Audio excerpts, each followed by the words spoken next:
Court Judge Elena Vance. Doesn't mean a thing tonight. Easy, officer. You're one bad decision from the bench yourself. We'll see about that. The evening of October 14th began with the kind of profound silence that only exists in the suburbs after the commuter rush has faded. The sun had set over the manicured lawns of Oakwood Ridge, casting long violet shadows across the winding streets. Inside the sprawling brick-fronted colonial at the end of the cul-de-sac, Judge Elena Vance was savoring the quiet. It was exactly 7:45 p.m. Elena, a 56-year-old jurist with a reputation for razor-sharp intellect and an unwavering moral compass, sat in her mahogany-paneled study. She had just closed the cover on a dense stack of case files regarding a zoning dispute scheduled for the morning docket. Her husband Thomas was 3 states away at a medical conference in Chicago, and her 2 sons had long since flown the nest to build lives in New York and Atlanta. The house was vast, empty, and perfectly still. The only sound was the rhythmic ticking of the grandfather clock in the hallway and the faint, melancholic notes of a cello concerto playing at a barely audible volume through the wireless speakers. She removed her reading glasses, rubbing the bridge of her nose, preparing to transition from the Honorable Judge Vance to simply Elena for the rest of the night. She was looking forward to a cup of herbal tea and perhaps a chapter of the historical biography waiting on her nightstand. Then the doorbell rang. It wasn't a hesitant press. It was a long, insistent chime that shattered the evening's peace. Elena frowned. She wasn't expecting a courier, and her friends in the neighborhood knew better than to drop by unannounced this late on a Tuesday. Puzzled but not yet alarmed, she tightened the belt of her cashmere cardigan, walked down the long hallway, and approached the heavy oak front door. She rose on her toes to peer through the peephole. The distorted fisheye lens revealed 2 figures standing under the yellow glow of the porch light. The glint of metal badges was unmistakable. Police. 2 officers. One was a large, imposing man who looked to be pushing 50, with a thick neck and a posture that suggested he was used to taking up space. He held a clipboard against his chest like a shield. Beside him stood a female officer, much younger, perhaps in her late 20s, who seemed to be shifting her weight uncomfortably from foot to foot, her eyes darting toward the street rather than the door. Elena's instinct was caution. She unlocked the deadbolt but kept the heavy brass security chain engaged, opening the door only the 4 inches that the chain allowed. "Can I help you, officers?" she asked, her voice calm but authoritative. The same voice that had commanded respect in Superior Courtroom 4B for nearly 2 decades. The older officer leaned in.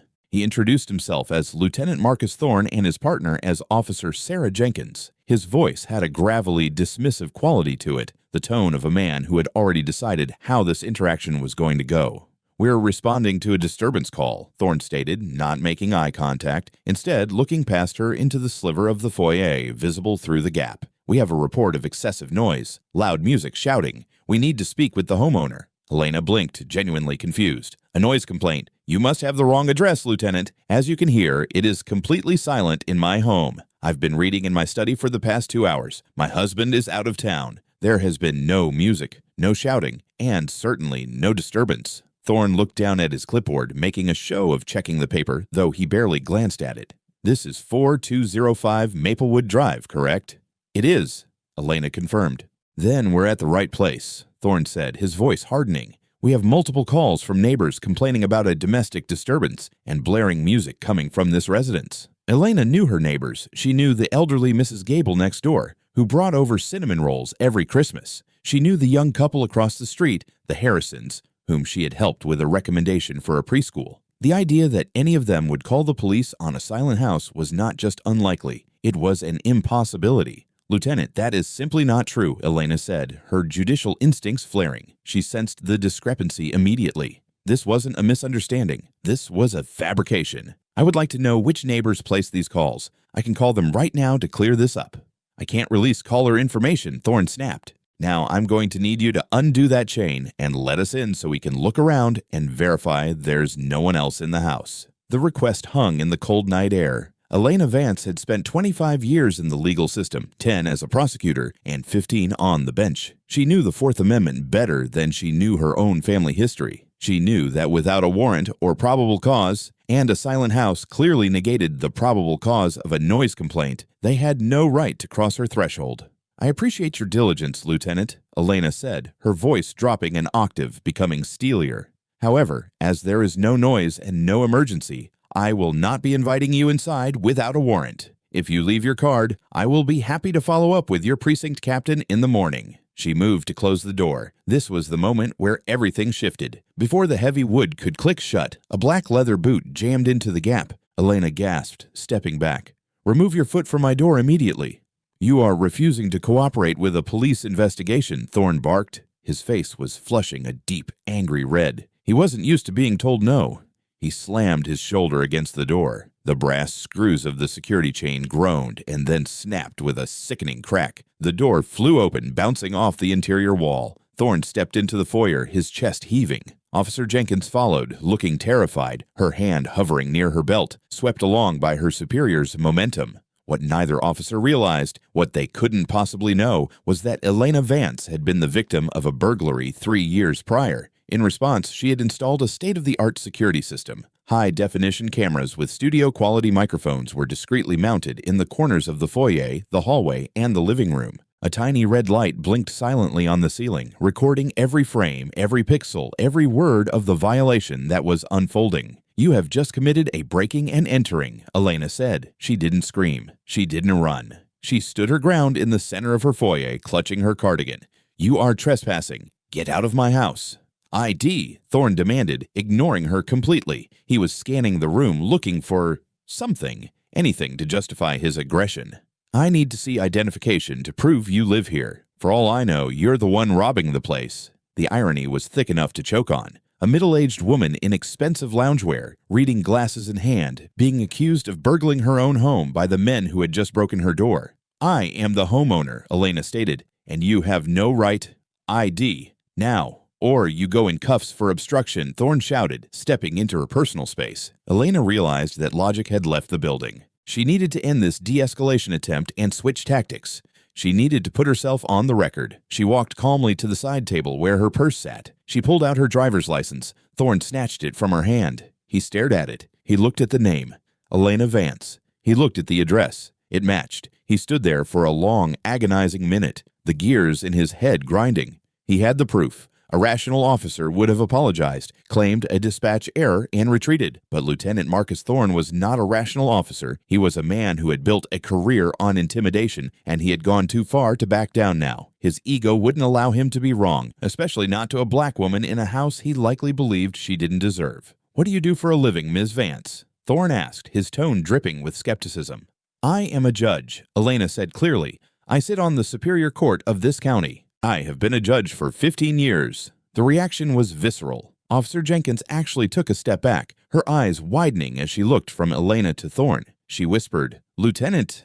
But Thorne laughed. It was a cruel, short bark of a laugh. "A judge? Right, and I'm the Chief Justice. You expect me to believe that?" "I don't expect you to believe anything," Elena replied, her patience evaporating. "I expect you to look at the judicial identification card I'm about to show you. And then I expect you to remove yourself from my property before you destroy your career entirely." She reached into her bag again and produced her official court credentials, a heavy laminated card with the state seal, her photo, and the title, "The Honorable Elena Vance." She held it up, steady as a rock. Thorne looked at it. He saw the seal. He saw the title. The realization must have hit him then. He was standing in the home of a woman who signed search warrants for a living, a woman who had the power to hold officers in contempt. But instead of fear, a dark, stubborn cloud settled over his features. He had crossed the line, and in his twisted logic, the only way out was to push through to the other side. "Looks fake," Thorne sneered. He tossed the ID onto the hallway table with contempt. "Anyone can print a badge online these days. You're coming with us. We'll verify your identity at the station. You are making a mistake that you will not be able to undo." Elena warned, her voice dropping to a whisper. "I am ordering you to leave." "You're under arrest for obstruction of justice and disorderly conduct," Thorne announced. He grabbed Elena's wrist, twisting it behind her back with unnecessary force. "I do not consent to this." Elena spoke loudly, addressing the cameras she knew were watching. "I am Judge Elena Vance. I am being unlawfully detained in my own home, without a warrant and without probable cause." Officer Jenkins moved forward, pulling the handcuffs from her belt. She looked sick. She knew. Deep down, she knew this was a catastrophe. But the culture of silence, the hierarchy of the badge, paralyzed her. She clicked the cold steel around Elena's wrists. Before we move on to what happened at the station, and believe me, you are going to want to hear who was waiting for them, take a second to check if you're subscribed. If you enjoy deep dives into stories where the system gets shaken to its core, hit that button. Now, back to Oakwood Ridge. As they marched Elena out of the front door, the neighborhood had come alive. The flashing red and blue lights of the cruiser had drawn attention. Mrs. Gable was on her porch in her nightgown, hand over her mouth. The Harrisons were standing by their driveway. "Elena," Mrs. Gable called out, her voice trembling. "Is everything all right?" "Go back inside, ma'am," Thorne shouted at the elderly woman. "Police business." "Call Samuel," Elena shouted to her neighbor, referencing her personal attorney. "Tell him they are arresting me." Thorne shoved Elena into the back of the patrol car. The hard plastic seat was uncomfortable, the space cramped. As the door slammed shut, separating her from her home, Elena didn't cry. She didn't panic. She sat in the darkness, watching the back of Lieutenant Thorne's head through the plexiglass divider, and she began to formulate the opening statement of the federal lawsuit she would file. The drive to the 12th precinct was tense. The dashboard camera, which would later become public evidence, recorded the audio inside the vehicle. "You really shouldn't be doing this," Officer Jenkins muttered from the passenger seat. It was the first time she had spoken freely. "Shut up, Jenkins," Thorne growled. "She's a fraud. Probably house-sitting for the real owners. We get her to booking, fingerprints won't match, and we pin her for identity theft, too. My fingerprints are on file with the Department of Justice, the State Bar Association, and the FBI," Elena said from the back seat, her voice cutting through the hum of the engine. "When you scan them, the system will flag my clearance level immediately." Thorne turned up the radio to drown her out. When they arrived at the station, the atmosphere changed the moment they walked through the double doors. The booking area was busy with the usual Tuesday night chaos, petty thefts, drunk, and disorderlies. Behind the high desk sat Sergeant Ben Miller, a veteran officer with 20 years on the force. He was drinking a stale coffee and reviewing a shift report. He looked up as the doors opened. He saw Lieutenant Thorne. He saw Officer Jenkins. And then he saw the woman in handcuffs. Sergeant Miller choked on his coffee. He stood up so fast, his chair knocked into the filing cabinet behind him. He knew exactly who Elena Vance was. He had testified in her courtroom 3 weeks ago regarding a grand larceny case. He respected her. She was tough, but fair. And right now, she was standing in his lobby, in pajamas and handcuffs, looking at him with an expression of icy expectation. "Lieutenant," Miller said, his voice straining, Can I speak to you? Now." "Process her, Miller," Thorne said, tossing the paperwork on the counter. "Obstruction, disorderly, refusal to ID." "Dave," Miller said, stepping around the desk, ignoring the paperwork. He lowered his voice, but the lobby security cameras caught the frantic intensity of his gestures. "Do you know who that is?" "That is Judge Vance, Superior Court." "What the hell have you done?" "She claims to be a judge," Thorne scoffed. "She is a judge," Miller hissed. "I was in her court last month. You have arrested a sitting judge in her own house? Dave, are you out of your mind?" Miller didn't wait for an answer. He turned to the other officers in the room. "Uncuff her. Now, get her to the conference room." "Don't touch her," Thorne ordered. "She's my caller. I am the desk sergeant, and I am telling you to stand down before the roof of this building blows off," Miller shouted. He grabbed the phone and dialed a number he rarely used, the chief of police. Within 45 minutes, the sleepy precinct station had transformed into the epicenter of a political earthquake. Chief Harrison arrived first, still wearing a windbreaker over his pajamas. He was followed minutes later by the district attorney and then the mayor. They found Elena sitting in the chief's office. The handcuffs had been removed, and she had been given a cup of water, but she had refused to speak to anyone until her attorney arrived. When Samuel Porter, one of the state's most viciously effective civil rights attorneys, burst into the room, the dynamic shifted from damage control to total war. "I want the arrest report," Porter demanded, slamming his briefcase onto the chief's desk. "I want the body cam footage. I want the dispatch logs for the noise complaint." Chief Harrison, a man who looked like he had aged 10 years in the last hour, looked at his computer screen. He hesitated. "That's the problem, counselor. We're checking the logs. There is no record of a noise complaint. No calls came in from Oakwood Ridge tonight."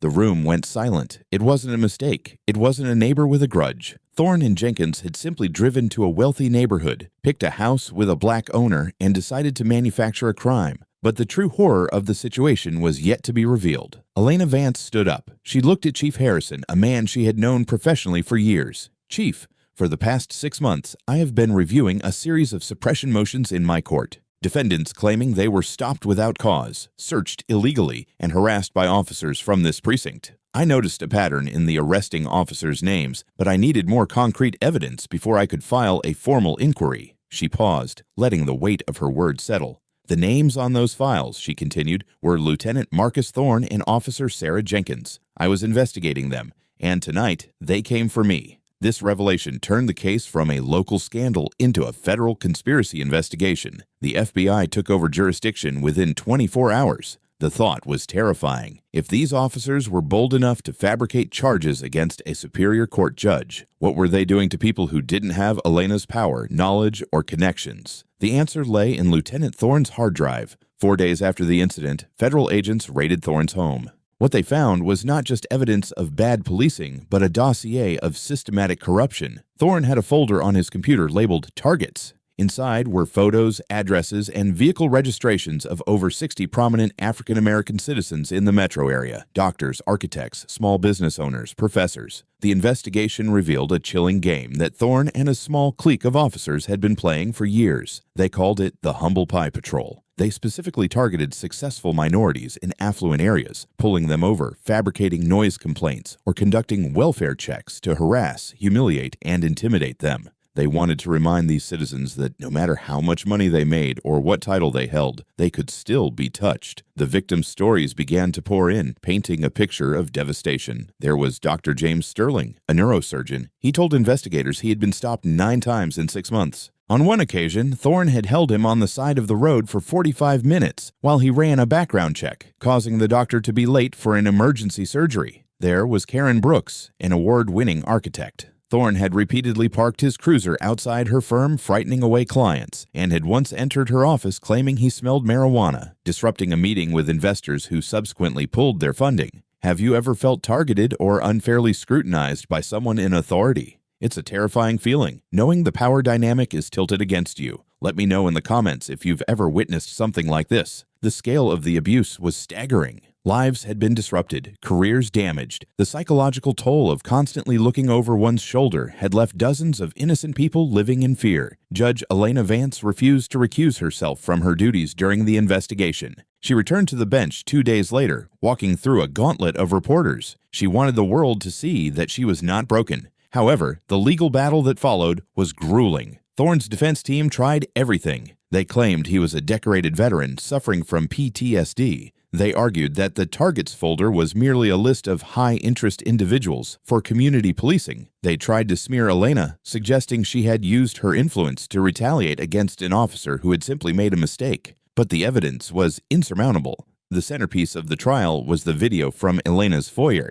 The jury sat in stunned silence as they watched Thorne kick down the door of a quiet home. They heard the arrogance in his voice. They saw the moment he looked at the judicial ID and decided to arrest her anyway. Then came the testimony of Officer Sarah Jenkins. Facing a potential 15-year sentence, Jenkins flipped. She took the stand and wept as she detailed the culture of fear Thorne had cultivated. She explained how he instructed junior officers to falsify reports, how he bragged about taking people down a peg, and how he had specifically chosen Judge Vance's house that night because he had seen her driving a luxury sedan and wanted to see who she thought she was. He told us that we were the law, Jenkins testified, her voice trembling. He said that if we wrote the report right, the truth didn't matter. The trial lasted 3 weeks. The jury deliberated for less than 4 hours. Lieutenant Marcus Thorne was found guilty on 12 counts of deprivation of civil rights, under color of law, conspiracy, perjury, and false imprisonment. Standing before a federal judge, a colleague of Elena's, Thorne finally looked small. The arrogance was gone, replaced by the hollow look of a man realizing his life was over.